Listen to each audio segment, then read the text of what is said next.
ગતરોજ સેલવાસના અથોલા ગામમાં આદિવાસી એકતા પરિષદના સાંસ્કૃતિક મહાસંમેલન યોજવાને લઈને એક મહત્વપૂર્ણ બેઠકનું આયોજન કરવામાં આવ્યું હતું. એમાં વિવિધ રાજ્યોના આદિવાસી એકતા પરિષદ સાથે સંકળાયેલા કાર્યકર્તાઓ હાજર રહ્યા હતા, જેમને આયોજનને લઈને વિવિધ સલાહ સૂચનો કર્યા હતા, જેની કેટલીક ઝાંખીઓ અહીં પ્રસ્તુત કરવાનો પ્રયાસ કરાયો છે. અને બાદમાં આ મહત્વપૂર્ણ બેઠકને લઈને શું નિર્ણયો લેવાયા અને શું ચર્ચાઓ થઈ એને લઈને પ્રભુ ટોકિયા સાથે વાતચીત કરવામાં આવી છે. આવો જોઈએ ડિસિઝન ન્યૂઝના કેમેરામાં કેદ થયેલા સંપૂર્ણ અહેવાલને. तो ये वेस्टर्न डांस के लिए ये प्रोग्राम नहीं है. उसमें क्या होता है कि हमारे ही छोटे बच्चे होते हैं, बच्चियां होती हैं, वो अपनी जो बॉडी एक्सपोज करती है सबके सामने, हमारे लोग सीटी बजाते हैं. इसके लिए ये आदिवासी एकता परिषद का कार्यक्रम नहीं. और वो जो ज़मीन थी उसके अगल बगल में दूसरे मालिकों की भी ज़मीन थी, मतलब अपने ही आदिवासी समाज के. तो उन्होंने जो भी खेत में धान थे वो इस कार्यक्रम होने वाला है तो ज़्यादा ज़मीन चाहिए, हिसाब से वो खुद अपने आप हिसाब से सपोर्ट करने के लिए काटने लग गए और ज़मीन हमको खुली कर दी. तो ज़मीन लेने में हमें दिक्कत नहीं आई. फिर भी ये कुछ पिछले सालों का जो अनुभव है, आप जैसे अध्यक्ष मंडल वाले लोग हैं उसका जो मार्गदर्शन है उस हिसाब से हम लोगों ने एक मालिक से ज़मीन लिखवा ली, परमिशन के हिसाब से उनसे लिखवा ली. यहाँ पर बहुत सारी हमारे ये है, तो रैली को टाइमिंग को लेकर बात चल रही थी. तो हम ऐसा समय का देख रहे हैं कि रैली प्रोग्राम जो हमारा है ये 12 बजे से पहले यहाँ जो हमारा जो शुरुआत होती है वो उद्घाटन सत्र शुरू हो जाए. लेकिन रैली को लेकर एक जो कोर्डिनेशन वहाँ पर जो भी दबाव बनाना है, यहाँ से हम लोग यही कह रहे हैं कि इस विस्तार से कोई नहीं आए, जो भी आए वो सिलवास से या जो हाईवे से आए वही विस्तार से आए, तो एडमिनिस्ट्रेशन पर दबाव बने. हालांकि बहुत सारी जगहों पे देखा गया है. और दूसरा चीज़, अगर हम कल्चर पे बात करते हैं कि कल्चर में वेस्टर्न कल्चर ना होना चाहिए, तो फूड स्टॉल जो आए उनको भी वो बात ध्यान में रखनी चाहिए कि जो भी फूड आए वो कल्चरल बेस ही हो. अभी अपना आदिवासी समाज आ गया है टारगेट पे कि उनको कैसे दबाया जाए, क्योंकि आदिवासी समाज अब आवाज़ उठा रहा है, बराबर है, सवाल करता है. જોહાર, ડિસિઝન ન્યૂઝ ગુજરાતી પર આપની સાથે હું ડૉક્ટર અવિનાશ. આ વખતનું 31મું આદિવાસી એકતા સાંસ્કૃતિક મહાસંમેલન જે સેલવાસ ખાતે યોજાઈ રહ્યું છે તેને લઈને આજે એક મહત્ત્વપૂર્ણ આદિવાસી એકતા પરિષદના જે રાષ્ટ્રીય અધ્યક્ષ છે, એના જે રાષ્ટ્રીય કાર્યકર્તાઓ છે એમની સાથે યોજાઈ અને આ બેઠકમાં મહત્ત્વપૂર્ણ નિર્ણયો લેવાયા. આ નિર્ણયો લેવામાં અહીંયા જે અધ્યક્ષ સ્થાને રહ્યા છે એવા પ્રભુભાઈ ટોકિયા સાહેબ પણ હાજર રહ્યા અને આખા કાર્યક્રમની જે રૂપરેખા છે એ નક્કી થઈ. આપણે પ્રભુભાઈ ટોકિયા પાસે જાણીશું કે આજના જે કાર્યક્રમ જે આદિવાસી એકતા પરિષદનો જે મહાસંમેલન યોજાવાનું છે એની રૂપરેખા શું નક્કી થઈ અને કેવા કેવા પ્રકારના આ વખતે નિર્ણય લેવાયા. પ્રભુભાઈ ટોકિયા સાહેબ, આજે જે મહત્વની મિટિંગ થઈ એમાં કયા કયા પ્રકારના નિર્ણયો લેવાયા અને કોણ કોણ હાજર રહ્યું આજે? तो पहला तो आपने आपकी जय आपकी जय.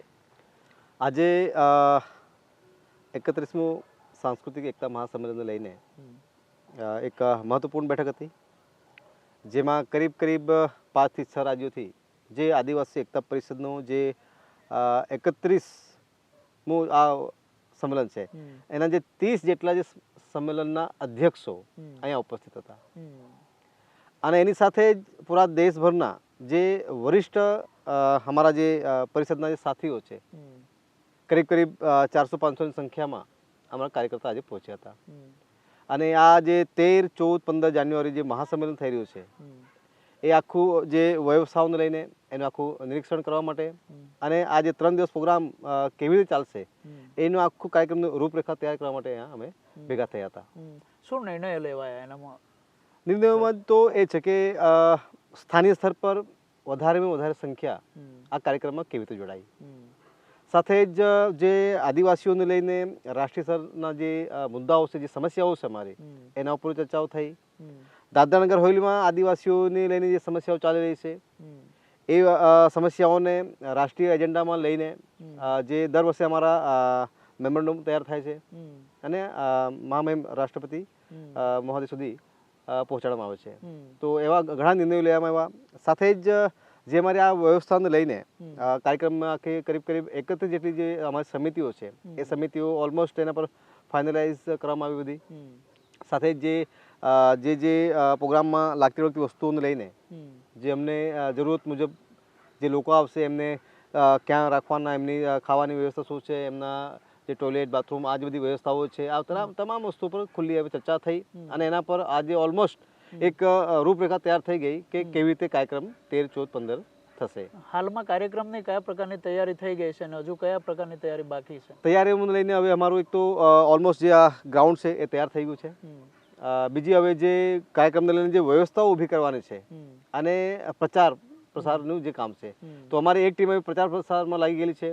સાથે જ સમાજથી જે વ્યવસ્થાઓ ઊભી કરવાની છે કે જ્યારે આટલી મોટી સંખ્યામાં સમાજ જ્યારે આવતો છે તો દરેક વ્યવસ્થા ઊભી કરવા પડે છે. તો એ વ્યવસ્થાઓ બી અહીંયા સમાજ પાસેથી લેવાની હોય છે. તો અમારી જે ટીમ 20 પંચાયત અને જે આદિવાસી સમાજમાં જે પણ આદિવાસી સમાજ છે એ કોઈ બી પાર્ટી પક્ષથી જોડાયેલો હોય, કોઈ બી સંગઠન જોડાયેલો હોય વ્યક્તિઓ આદિવાસી બનીને કામ કરવા માટે આજે અહીંયા બધા ભેગા થયા હતા અને આ કાર્યક્રમને સફળ બનાવવા માટે તમામ પ્રકારની જે અહીંયા જે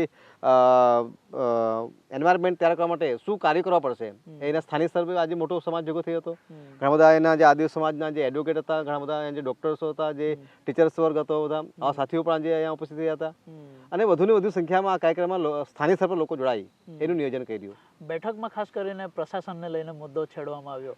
શું અહીંયાનું પ્રશાસન આ એકતા પરિષદના આંદોલનને સપોર્ટ કરશે ખરું, આપને લાગે છે? નહીં, દેખો એમાં કેવું છે કે આદિવાસી એકતા પરિષદ એક વૈચારિક મંચ છે, નંબર 1. નંબર 2, આદિવાસી એકતા પરિષદ સંવિધાન અને આદિવાસીઓના કસ્ટમરી લો કે અમારી સંસ્કૃતિ એ જતન કરવાનો પણ એના પર વૈચારિક કાર્યક્રમ કરી રહ્યો છે.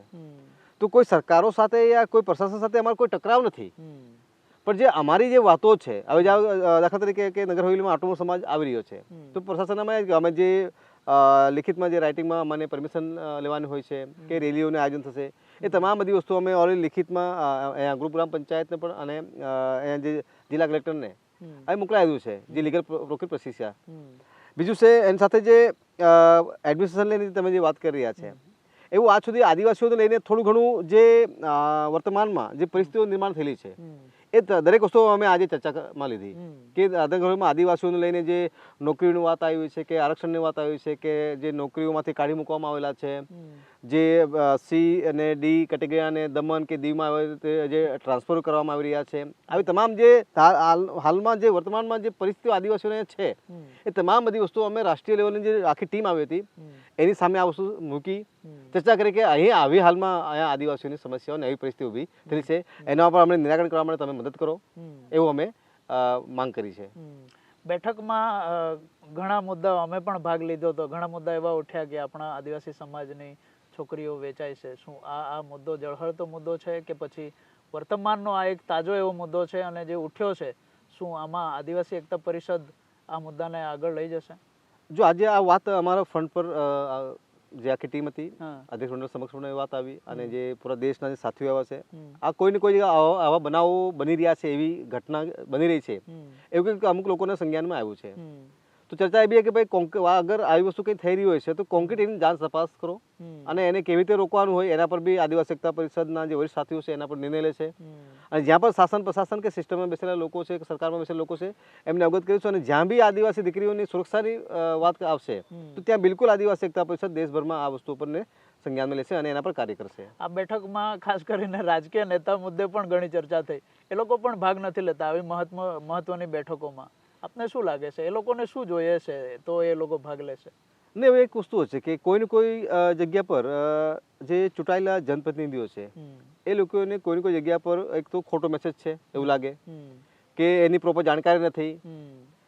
કેમ કે હર કોઈ રાજકારણી હું સમજે કે કોઈ પણ લોકો ભેગા થાય એટલે એ લોકોને રાજકારણ દેખાય, પણ રાજકારણ કરતાં પણ જે સમાજકારણની વાત આવે જ્યારે વાત આવે છે તો આદિવાસી એકતા પરિષદ એક એવું મંચ છે જે સર્વ સમાજ આદિવાસી સમાજ અને સર્વ રાજકીય પક્ષો અને ભિન્ન ભિન્ન વિચારધારાના લોકોને એક મંચ પર લાવવાનું કામ કરે છે.